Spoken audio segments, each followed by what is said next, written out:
심상치 않은 일이 일어나고 있습니다. 우리 군이 결국가 -9 자주포를 미쳤다는 말이 나올 수밖에 없을 정도의 세계 1최강 자주포로 안들고 있습니다. 어느덧 썰전 배치된 지도 20년이 되어가는 K9 자주포이자 제한 개량안들과 한때 미국의 장서 존재에 따지러진 전설의 최강 사주포 M2001 크루세이더와 성능, 원리 등이 아주 유사하다는 것을 알 수 있는데요. 국방부가 발표했던 2016의 2020 국방중기 계획에 의한 K9 자주포의 개량은 말이 개량이지 껍데기만 K9이고 이 안에 모든 것들을 갈아엎다시피 하는 거의 새로운 자주포터 다름없을 정도입니다. 이 안에 모든 것들을 갈아엎다시피 하는 거의 새로운 자주포터 다름없을 정도입니다. 그뿐만 아니라 사거리 100km에서도 원형 공사 오차 10m 이내 안에 적을 정밀하게 타격할 수 있는 활강 유도 포탄이 우리나라에서 개발되고 있으며 일반 포탄보다 훨씬 빠른 속도로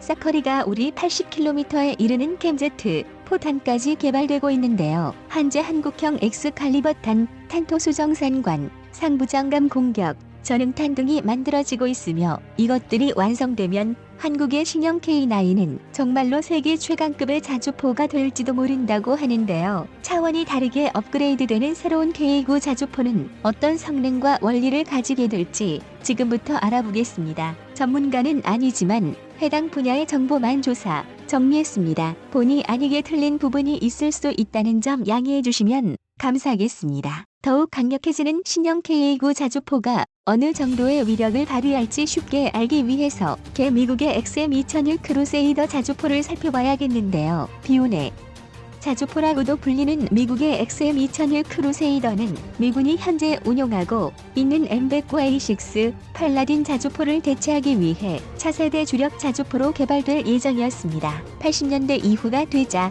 제3세계 국가들에서도 40km에 이르는 야포와 자주포가 개발되었고 이에 자극받아 미군에서는 최강의 자주포를 내놓게 된 것인데요. 구기동 경량화로 대표되는 미군의 전장 환경의 변화 그리고 예산상의 문제로 최소된 이 비운의 자주포는 계획대로 제대로 개발되기만 했다면 당시의 현용 자주포 중 성능을 따라올 수 있을 만한 것이 없는 최강의 자주포가 될 예정이었습니다. XM2001 크루세이더 자주포의 설계상 특징은 거대한 포탑을 무인화하고 3명의 승무원을 차체 앞부분에 자동화된 조종설에 집중 배치한 것이라 할 수 있습니다. 승무원은 포반장, 호수 조종수 등 3명으로 구성되고 완전 자동화된 장전 장치로 장전을 하기 때문에 장전수는 필요 없게 된 것인데요. 3명의 승무원에게 각각 대형 컬러 탈기능 더스플레이가 주어지며 사격 및 기동 각종 전장사 명부 자주포 시스템의 자가 진단동에 관한 정보를 획득하고 관제를 수행할 수 있습니다. XM2001 크루세이더는 당시 세계 최대의 54구 경장 155mm,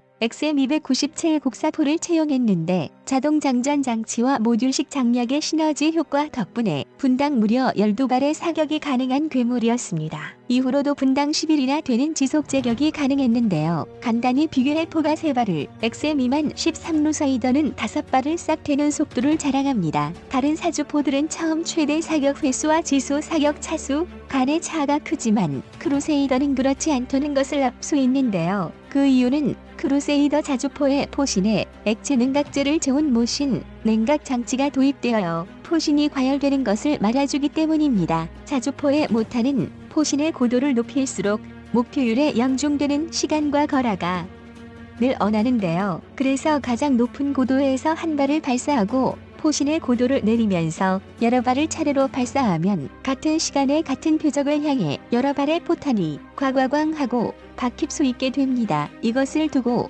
MRSI 복수 포탄 동시 사격이라 하는데 우리 군의 K9 자주포는 이것이 3발까지 가능합니다. 그런데 크루세이더 자주포의 경우 이 MRSI가 최대 8발에 달했기에 한순간에 동일한 목표에다가 포탄을 중첩 타격하는 것이 가능했다고 합니다. 또한 대전차 차탄을 탑재한 M982 엑스칼리버 유도 포탄을 사용해 단독으로 무리 80에서 100km 밖에 있는 적의 강력한 기관 부대마저 굴격화할 수 있었는데요. 엑스칼리버 포탄은 자주포나 국사포에서 발사하는 GPS, INS 유도 포탄으로 주고 나서 계속 유도해줄 필요가 없는 파이어 앤드 포겟 방식의 사거리 연장 정일 포탄입니다. 소마트탄의 대명사라 할 수 있는 이 포탄은 전투 상황에 따라 공중 폭발 오드, 제인 폭발 모드, 포인트 폭발 모드의 3가지 모드로 사용 가능합니다. 속도가 굉장히 빠르다는 것 또한 크루세이더 자주포의 강점 중 하나였습니다. 크루세이더 지주포는 1500마력짜리 가스 터빈 엔진과 유압식 한가 장치를 조합해 노상에서 최대 속도 서속 67km를 있었고 야지에서 도면 서속 48km의 속도를 탈 수 있었는데요. 28J 스타즈나 OH58D 카이와 헬기 같은 전장 정보 수집 체계로부터 데이터를 받아 목표 정보를 신속하게 분석할 수 있는 능력도 있었습니다. 우리 군의 K9 자주포는 여전히 출중한 성능을 자랑하지만 미국이나 독일, 러시아와 같은 이술 선도국들의 발전에는 약간 뒤처지는 없지 않아 있었는데요. 디자의 디자, SVX 같은 455말은 무인 지동화 기술이 적용되어 뛰어난 성능을 보여주고 있습니다. 우리 군에서도 이에 뒤처지지 않기 위해 대표적인 자주포인 K9를 업그레이드해 이에 맞서는데요. 2027년 이후 전력화될 K9A2는 위치 확인과 재원 계산, 방열, 송탄 및 장전, 신관장입과 사격까지 거의 모든 과정이 자동화된 무인 포탑으로 구성되는 대대적인 변화를 거치게 됩니다. K9의 차대나 기동 체계는 그대로이지만 탄약 장전 장치의 구조가 바뀌게 되어 둔감 장약을 적용하고 장약 장전, 현재 3분간 최대 6에서 8발을 발사하는 성능을 최대 10에서 12발 발사하는 수준까지 끌어올릴 거입니다. 이와 같은 업그레이드를 거치게 되면 구조나 원리, 목표로 하는 성능과 같은 것들이 미국에서 개발한 전설적인 자주포 XM2001 크루세이더 이것과 거의 동일할 정도입니다. 심지어 크루세이더처럼 발사 속도의 향상을 불러오기 위해 크루세이더 자주포가 사용한 냉각 기술은 포월 냉각로 기술인데 이는 자주포의 포월 주변에 냉각수가 흐르는 관로를 설치해 사격 시 발생하는 열을 식혀주는 방식입니다.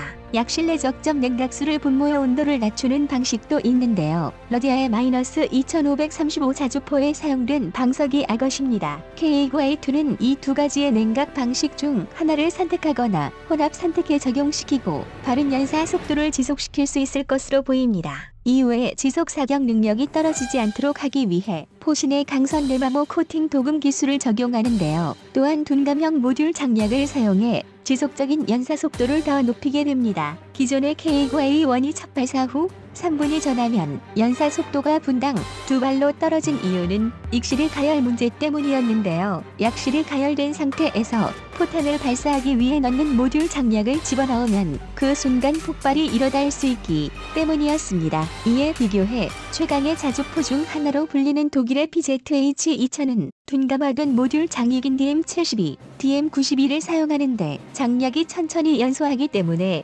약실이 가열된 상태에서도 큰 문제 없이 고속 사격이 가능하도록 해주는 효과가 있었습니다. 그래서 이를 적용시켜 우리 군의 K9A2 포함 둔감형 모듈 장약으로 지속적인 고속 사격이 가능하도록 할 것을 기대해 볼 수 있는데요. 기존에 사용하던 K677 장약은 적이 송탄이라 RPG-7 대전차 로켓의 포탄 파펜 등에 피탄되면